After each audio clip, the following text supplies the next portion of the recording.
বাংলাদেশের রাজনীতিতে ঘটতে যাচ্ছে শতাব্দীর অন্যতম সেরা এক নাটকীয় ঘটনা।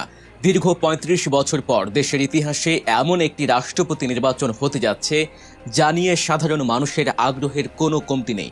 কে হবেন বঙ্গভবনের পরবর্তী বাসিন্দা, কে বসবেন রাষ্ট্রের সর্বোচ্চ এই সম্মানের আসনে, এই নিয়ে যখন সারা দেশে টানটান উত্তেজনা, ঠিক তখনই রাজনৈতিক দাবা খেলায় এমন এক চাল চালা হলো যা দেখে রীতিমতো হতবাক পুরো দেশের রাজনৈতিক বিশ্লেষকরা। শুরুতেই আপনাদের জন্য একটা গুড নিউজ দিয়ে রাখি। অনেকেই ভেবেছিলেন বর্তমানে স্পিকার হাফিজউদ্দিন সাহেব হয়তো রাষ্ট্রপতি হতে যাচ্ছেন, কিন্তু না, তিনি রাষ্ট্রপতি হচ্ছেন না, তিনি জাতীয় সংসদের স্পিকার পদেই বহাল থাকছেন। এর মানে হলো আমাদের সংসদ আগের মতোই প্রাণবন্ত থাকছে। স্পিকার হিসেবে তার যে বলিষ্ঠ ভূমিকা তা থেকে দেশবাসী বঞ্চিত হচ্ছে না। তাহলে প্রশ্ন হচ্ছে, রাষ্ট্রপতি কে হচ্ছেন? শেষ পর্যন্ত ভিডিওটি দেখতে থাকুন, কারণ এই নির্বাচনের আড়ালে লুকিয়ে থাকা এমন কিছু রাজনৈতিক হিসাব নিকাশ আজ আপনাদের সামনে তুলে ধরব, যা জানলে আপনিও চমকে উঠবেন। দীর্ঘ ৩৫ বছর পর দেশে যখন একটি প্রতিদ্বন্দ্বিতাপূর্ণ রাষ্ট্রপতি নির্বাচন হতে যাচ্ছে, তখন সবার নজর ছিল প্রধান দুই রাজনৈতিক শক্তির দিকে। আপনারা জানেন, রাষ্ট্রপতি নির্বাচিত হন জাতীয় সংসদের ৩৫০ জন সংসদ সদস্যের ভোটে। যে দলের সংখ্যাগরিষ্ঠতা আছে তাদের প্রার্থী যে জিতবেন এটা শতভাগ নিশ্চিত। কিন্তু রাজনীতিতে শুধু জেতাই শেষ কথা নয়, অনেক সময় হেরে গিয়েও জানান দিতে হয় নিজের অস্তিত্বের। আর ঠিক এই কাজটি এবার করতে যাচ্ছে বাংলাদেশ জামায়াত ইসলামী এবং তাদের নেতৃত্বাধীন ১১ দলীয় ঐক্যজোট। গত বেশ কিছুদিন ধরে সামাজিক যোগাযোগ মাধ্যম ও রাজনৈতিক অঙ্গনে গুঞ্জন ছিল জামায়াত ইসলামী কাকে তাদের প্রার্থী করবে। আলোচনা ও সম্ভাবনা তালিকায় অনেক বাঘা বাঘা নাম উঠে এসেছিল। কেউ বলছিলেন ফাঁসির মঞ্চ থেকে ফিরে আসা বর্ষিয়া নেতা এটিএম আজহারুল ইসলামের কথা, আবেগের জায়গা থেকে তার নামটি ছিল সবার শীর্ষে। কেউ আবার বলছিলেন এলডিপি চেয়ারম্যান ডক্টর কর্নেল অলি আহমেদের কথা। আলোচনার টেবিলে আরও ছিল আমার দেশ পত্রিকার সম্পাদক দীর্ঘদিনের মজলুম সাংবাদিক মাহমুদুর রহমানের নাম। এমনকি শান্তিতে নোবেলজয়ী ডক্টর মোহাম্মদ ইউনুস কিংবা খেলাফত মজলিসের নেতা আল্লামা মামুনুল হকের নামও শোনা যাচ্ছিল সম্ভাব্য প্রার্থী তালিকায়। কিন্তু রাজনীতিতে যা রটে তা সব সময় ঘটে না। সব জল্পনা কল্পনার অবসান ঘটিয়ে ৯ আগস্ট রোববার বেলা 11:30টায় রাজধানীর ২৯ মিন্টো রোডে জাতীয় সংসদের বিরোধী দলীয় নেতার বাসভবনে অনুষ্ঠিত হয় ১১ দলীয় ঐক্যের শীর্ষ বৈঠক। বিরোধী দলীয় নেতা ও আমিরে জামাত ডাক্তার শফিকুর রহমানের সভাপতিত্বে এই বৈঠকে সর্বসম্মতভাবে এমন একজনকে রাষ্ট্রপতি পদে মনোনয়ন দেওয়া হয় যা আক্ষরিক অর্থে একটি মাস্টার স্ট্রোক। তিনি হলেন লিবারেল ডেমোক্রেটিক পার্টির চেয়ারম্যান, সাবেক মন্ত্রী এবং মুক্তিযুদ্ধের অন্যতম বীর সেনানী ডক্টর কর্নেল অবসরপ্রাপ্ত অলি আহমদ বীর বিক্রম। এই ঘোষণার পর অনেকেই একটি প্রশ্ন তুলছেন। অনেকেই বলছেন, জামায়াত ইসলামীর মতো এত বড় একটি দলের কি নিজেদের কোনো যোগ্য নেতা ছিল না? তাদের তো অনেক বর্ষিয়ান ও হেভিওয়েট নেতা রয়েছেন, তাহলে দলের বাইরের একজনকে কেন মনোনয়ন দেওয়া হলো? এটা কি জামায়াতের রাজনৈতিক দেউলিয়াত্ব? যারা এমনটি ভাবছিলেন তারা আসলে জামায়াতের এই সুদূর প্রসারী রাজনৈতিক চালটি ধরতে পারেননি। এই সিদ্ধান্তটি দেউলিয়াত্ব নয়, বরং এটি জামায়াত ইসলামীর ইতিহাসের অন্যতম সেরা একটি রাজনৈতিক মাস্টার স্ট্রোক। একটু গভীরভাবে চিন্তা করুন, কর্নেল অলি আহমেদ কে? তিনি শুধু একজন রাজনীতিবিদ নন, তিনি জীবিত অবস্থায় থাকা মুক্তিযুদ্ধের সবচেয়ে প্রমিনেন্ট এবং গুরুত্বপূর্ণ একজন পার্সন। মুক্তিযুদ্ধে প্রথম বিদ্রোহ ঘোষণাকারী সেনা কর্মকর্তা তিনি। খেতাবপ্রাপ্ত বীর বিক্রম। তিনি বিএনপির প্রতিষ্ঠাতা সদস্য ছিলেন, ৬ বারের নির্বাচিত সংসদ সদস্য এবং একাধিকবারের সফল মন্ত্রী। জামায়াত ইসলামের বিরুদ্ধে দীর্ঘদিন ধরে যে বয়ান তৈরি করা হয়েছিল, মুক্তিযুদ্ধের এমন একজন অসংবাদিত হিরোকে রাষ্ট্রপতি পদে মনোনয়ন দিয়ে জামায়াত সেই বয়ানকে এক নিমিষেই ধূলিসাৎ করে দিয়েছে। তারা প্রমাণ করে দিয়েছে দেশের সার্বভৌমত্ব ও মুক্তিযুদ্ধের প্রকৃত সম্মান রক্ষায় তারা কতটা উদার এবং দূরদর্শী।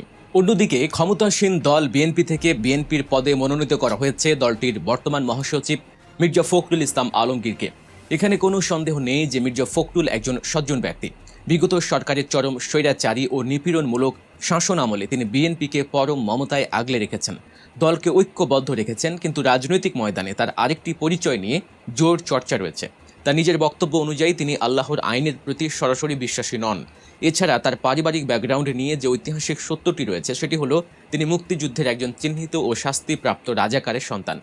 এখন হিসাবটি মেলান, একদিকে জামায়াত ইসলামী যাদের বিরুদ্ধে সবসময় মুক্তিযুদ্ধের বিরোধিতার অভিযোগ তোলা হয়, তারা রাষ্ট্রের সর্বোচ্চ পদের জন্য মনোনয়ন দিয়েছে মুক্তিযুদ্ধের সবচেয়ে গুরুত্বপূর্ণ বীর বিক্রম খেতাবপ্রাপ্ত একজন সেনানীকে। আর অন্যদিকে যারা নিজেদেরকে মুক্তিযুদ্ধের সপক্ষে শক্তি বলে দাবি করে বা সেই বয়ান দেয়, সেই বিএনপি মনোনয়ন দিয়েছে একজন চিহ্নিত রাজাকারের সন্তানকে।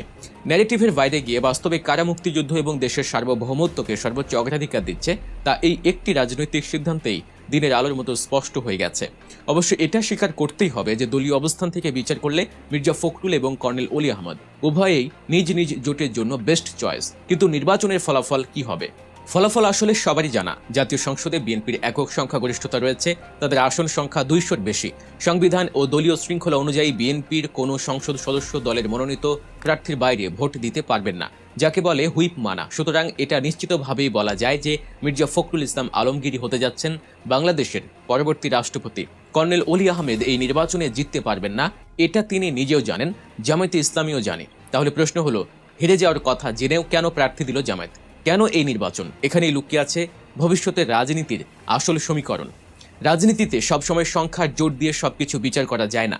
অনেক সময় উপস্থিতি জানান দেয়াটাই সবচেয়ে বড় জয় হয়ে দাঁড়ায়। জামায়াত ইসলামী জানে যে তাদের প্রার্থী জিতবে না, কিন্তু তারা এটাও জানে যে সংসদে তাদের এবং তাদের মিত্রদের যে ভোট রয়েছে তা যদি একত্রিত হয় তবে কর্নেল অলি আহমেদ অন্তত 80 থেকে 90টি ভোট পাবে। এই 80 থেকে 90টি ভোট শুধু কয়েকটি সংখ্যার নয়, এটি বাংলাদেশের আগামী দিনের রাজনীতির একটি শক্ত ভিত। বঙ্গভবনের ইতিহাসে লেখা থাকবে ৩৫ বছর পর হওয়া একটি রাষ্ট্রপতি নির্বাচনে বিরোধী দলের প্রার্থী বিনা প্রতিদ্বন্দ্বিতায় ছেড়ে দেননি, বরং তিনি বুক চিতিয়ে লড়াই করে 90টি ভোট পেয়েছিলেন। এর মাধ্যমে জামায়াত ইসলামী ও তাদের জোট প্রমাণ করে দিল যে সংসদে তারা কেবল একটি কোণঠাসা বিরোধী দল নয়, তারা রাষ্ট্রের প্রতিটি সাংবিধানিক প্রক্রিয়ার একটি শক্তিশালী, গ্রহণযোগ্য এবং বিকল্প রাজনৈতিক শক্তি। তারা প্রমাণ করল যে তারা একটি ঐক্যবদ্ধ প্ল্যাটফর্ম তৈরি করতে সক্ষম, যার পেছনে একটি বিশাল জনসমর্থন ও সংসদীয় শক্তি রয়েছে। এই নির্বাচন পরবর্তী সময়ে দেশের রাজনীতিতে এক মারাত্মক প্রভাব ফেলবে, যা আগামী নির্বাচনগুলোতে নতুন মেরুকরণের সৃষ্টি করবে। 9 আগস্টের সেই ঐতিহাসিক বৈঠকে উপস্থিত ছিলেন 11 দলের শীর্ষ সব নেতৃবৃন্দ।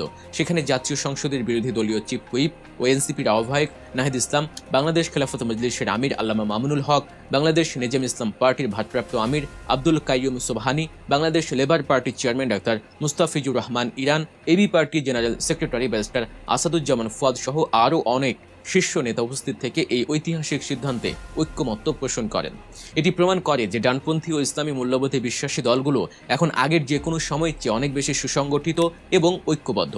পরিশেষে বলা যায়, জয় পরাজয় বড় কথা নয়। এবার রাষ্ট্রপতি নির্বাচনে জামায়াত ইসলামী যে রাজনৈতিক পরিপক্কতা এবং দূরদর্শিতার পরিচয় দিয়েছে তা বাংলাদেশের রাজনৈতিক ইতিহাসে একটি মাইল ফলক হয়ে থাকবে। কর্নেল অলি আহমেদ হয়তো বঙ্গভবনে বসবেন না, কিন্তু তিনি যে রাজনৈতিক ঐক্যের প্রতীক হয়ে এই নির্বাচনে লড়ছেন তা ভবিষ্যতের একটি নতুন বাংলাদেশের ইঙ্গিত দিচ্ছে। প্রিয় দর্শক, আপনাদের কি মনে হয়, জামায়াত ইসলামীর এই সিদ্ধান্ত কি সত্যি একটি মাস্টার স্ট্রোক, নাকি এর পেছনে রয়েছে অন্য কোনো রাজনৈতিক হিসাব? আপনাদের মূল্যবান মতামত অবশ্যই কমেন্ট করে জানাবেন। দেশের রাজনীতির এমন সব গভীর বিশ্লেষণ, অজানা তথ্য এবং সর্বশেষ খবরাখবর